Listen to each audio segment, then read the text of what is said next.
नाज़रीन, अफ्रीका के मुकामी लोगों ने लॉकडाउन शुरू कर दिया है, सड़कें ब्लॉक कर दी हैं, एहतजाज कर रहे हैं, सड़कों के ऊपर तोड़ फोड़ कर रहे हैं और पाकिस्तानियों के कारोबार तबाह कर रहे हैं।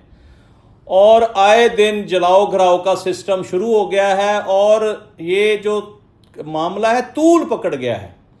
और मुकामी जो अफ्रीकी लोग हैं उनका कहना है कि आप लोग हमारे मुल्क से निकलें, जितने भी तारकीन वतन है, खा वो किसी मुल्क से भी हैं, वो हमारे मुल्क से निकल जाएं।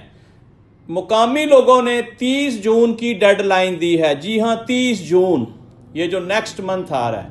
मुकामी लोग कह रहे हैं अगर 30 जून तक आपने हमारा मुल्क ना छोड़ा तो हम आपकी तमाम जायदादें और ब्लॉक जितनी भी आपकी हैं, असासे सारे हम छीन लेंगे या उनको नजर आतिश कर देंगे। तो ये एक लम्हा फिक्रिया है कि पाकिस्तानियों ने इतने साल वहाँ गुजार कर अपनी मेहनत से असासे बनाए हैं।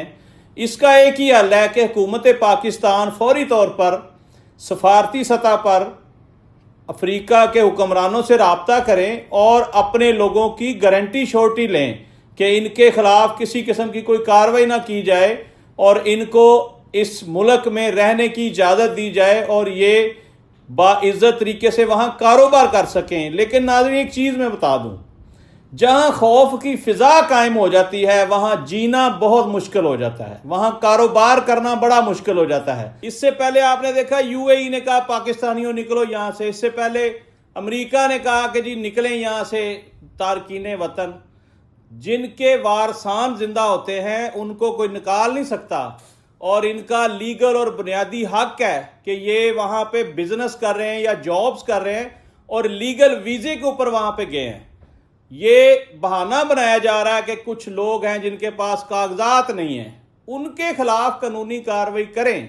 लेकिन जो लोग कागजात के साथ लीगल रह रहे हैं, अपनी फैमिलियों के साथ रह रहे हैं, करोड़ों अरबों का बिजनेस कर रहे हैं, उनके साथ जुल्म और नाइंसाफ़ी नहीं होनी चाहिए।